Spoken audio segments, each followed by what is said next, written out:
Microsoft word video টিউটোরিয়ালের দ্বিতীয় পর্বে আমরা ফাইল ট্যাবের বিভিন্ন অপশনগুলো নিয়ে আলোচনা করব। এর জন্য আমরা প্রথমে বাম সাইডের উপরের কর্নার থেকে ফাইল ট্যাবে গিয়ে ক্লিক করব। ক্লিক করার পরে এমন একটি উইন্ডো তৈরি হবে। উইন্ডোটির বাম সাইডে আছে ফাইল ট্যাবের বিভিন্ন ধরনের অপশন। ফাইল ট্যাবের উপরে আছে হোম বাটন। হোম বাটনের মধ্যে আমরা বেশ কিছু অপশন দেখতে পাই। তার মধ্যে প্রথমেই আছে ব্ল্যাঙ্ক ডকুমেন্ট। এখানে ক্লিক করলে আরেকটি মাইক্রোসফট ওয়ার্ড ডকুমেন্ট তৈরি হবে। পাশে আছে মাইক্রোসফট ওয়ার্ড ডকুমেন্টের template. Microsoft Word document template হলো page layout, font, margin, styles ও ডিজাইন সহ আগে থেকে তৈরি করা একটি ওয়ার্ড ফাইল। এখানে বিভিন্ন ধরনের টেমপ্লেট দেয়া আছে। যদি আমরা মোর টেমপ্লেটসে ক্লিক করি তাহলে আরও অনেকগুলো টেমপ্লেটের অপশন আমরা এখানে দেখতে পারবো। এখানে উপরের দিকে ক্যাটাগরি ওয়াইজ বিভিন্ন ধরনের টেমপ্লেট সাজানো আছে। যেমন নিচের থেকে আমরা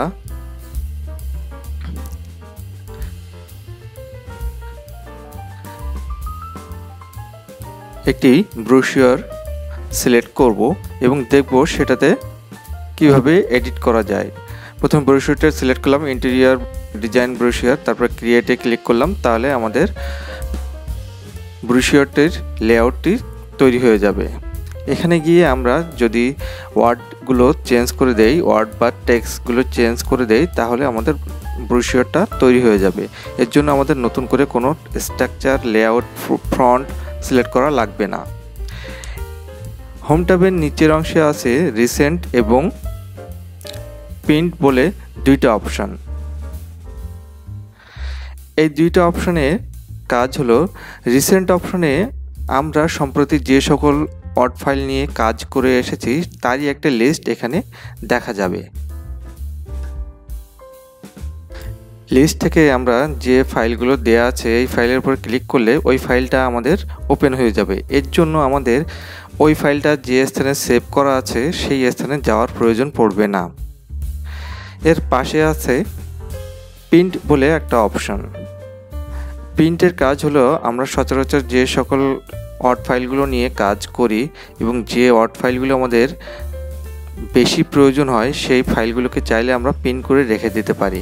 এতে প্রিন্ট করার জন্য ফাইলের সদস্য যে ডান পাশে যে একটা পিন আইকন আছে এখানে যদি আমরা ক্লিক করি তাহলে ওই ফাইলটা প্রিন্ট হয়ে যাবে। এর ফলে আমরা সহজেই আমাদের প্রয়োজনীয় ফাইলগুলো দেখতে পারবো বা ওইখান থেকে ওপেন করতে পারবো। এর জন্য আমাদের ওই ফাইলটা যে স্থানে সেভ করা আছে সেই স্থানে গিয়ে ওই ফাইলটা ওপেন করার প্রয়োজন পড়বে না। নিউ বাটনের বিভিন্ন অপশনগুলো নিয়ে আমরা ইতিমধ্যেই দেখেছি, যার কারণে এই অপশনগুলো আমরা এখন আর দেখব না। এরপরে আমরা চলে যাব ওপেন বাটনের বিভিন্ন ধরনের অপশনগুলো নিয়ে আমরা দেখব। ওপেন বাটনে আমরা ক্লিক করার পরে এখানে বিভিন্ন ধরনের অপশনগুলো দেখা যাচ্ছে।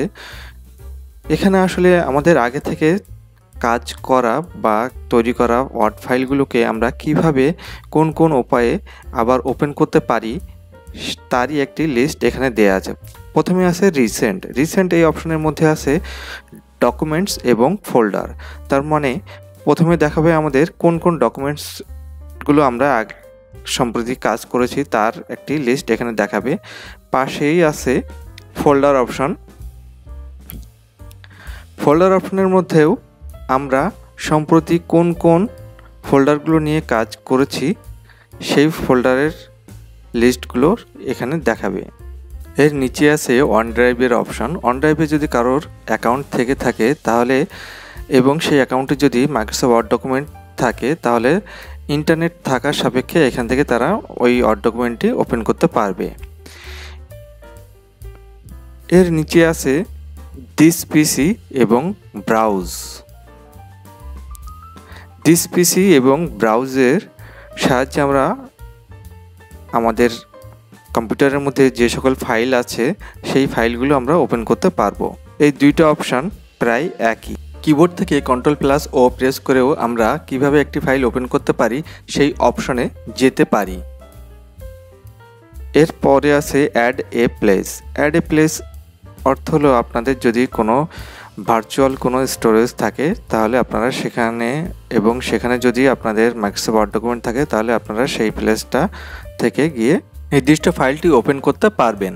এর নিচে ইনফো বলে যে অপশনটি আছে এই অপশনের মধ্যে মাইক্রোসফট ওয়ার্ড ডকুমেন্টের বিভিন্ন ধরনের ইনফরমেশনগুলো আমরা দেখতে পাবো। এর নিচে আছে সেভ এবং সেভ অ্যাজ, এই অপশন দুইটা। সেভ অপশনটি ব্যবহার করে আমরা কোনো একটি ফাইল সেভ করে রাখতে পারি। মাইক্রোসফট ওয়ার্ড ডকুমেন্টের আগে থেকে তৈরি করা ফাইলটিকে আমরা যদি কিছু লেখার পরে বা কোনো ডকুমেন্ট আপডেট করার পরে আমরা ফাইল অপশন থেকে সেভে গিয়ে সেভ অপশনটিতে গিয়ে ক্লিক করি তাহলে আমাদের ওই ওয়ার্ড ডকুমেন্টটা সেভ হয়ে যাবে। এছাড়াও আমরা কুইক অ্যাক্সেস টুলবারের মধ্যে কোনটি আছে এখানেও যদি ক্লিক করি তাহলে আমাদের মাইক্রোসফট ওয়ার্ড ডকুমেন্টটি সেভ হয়ে যাবে এবং এর জন্য আমাদের এই ফাইল ট্যাবের এই সেভ অপশানে যাওয়া লাগবে না। এটা হলো কুইক অ্যাক্সেস টুলবারের কিছু সুবিধা। এছাড়াও কিবোর্ড থেকে Ctrl+S প্রেস করলেও আমরা মাইক্রোসফট ওয়ার্ড ডকুমেন্টটিকে সেভ করতে পারবো। এর নিচে আছে সেভ অ্যাজ অপশনটি। সেভ অ্যাজ অপশনটির মাধ্যমে আমরা কোনো একটি ওয়ার্ড ফাইলকে অন্য একটি নামে বা অন্য একটি স্থানে সেভ করতে পারি। যেমন সেভ অ্যাজ ক্লিক করলাম, তারপরে দিস পিসিতে ক্লিক করলাম। এখন আমরা যে স্থানে ওই ফাইলটা সেভ করব সেই স্থানে গিয়ে আমরা ফাইলটার নামটা চেঞ্জ করে দিলাম। আগে ছিল লেসন 1, এখন আমরা লেসন 2 দিয়ে ওকে করলাম। তাহলে আমাদের মাইক্রোসফট ওয়ার্ড ডকুমেন্টটা তৈরি হয়ে গেল। এখানে দেখেন মাইক্রোসফট ওয়ার্ড ডকুমেন্ট দুইটা তৈরি হয়ে গেছে, একটা লেসন 1 এবং একটা লেসন 2 নামে। এর নিচে আছে প্রিন্ট, শেয়ার, এক্সপোর্ট এবং ক্লোজে ক্লিক করলে আমার ফাইল ট্যাব অপশনটি ক্লোজ হয়ে যাবে। এর ছাড়া print, share, export, feedback, accounts এবং অপশন, এই টপিকসগুলো নিয়ে পরবর্তীতে আমরা ভিডিও টিউটোরিয়াল করে তার মাধ্যমে আলোচনা করব এবং দেখব কিভাবে এগুলোর ব্যবহার করা যায়। ফাইল ট্যাব নিয়ে আলোচনা এই পর্যন্তই শেষ। পরবর্তীতে আমরা হোম ট্যাবের বিভিন্ন ধরনের টুল এবং অপশনগুলো নিয়ে আলোচনা করব। ভিডিওটি সম্পূর্ণ দেখার জন্য আপনাদের সবাইকে ধন্যবাদ।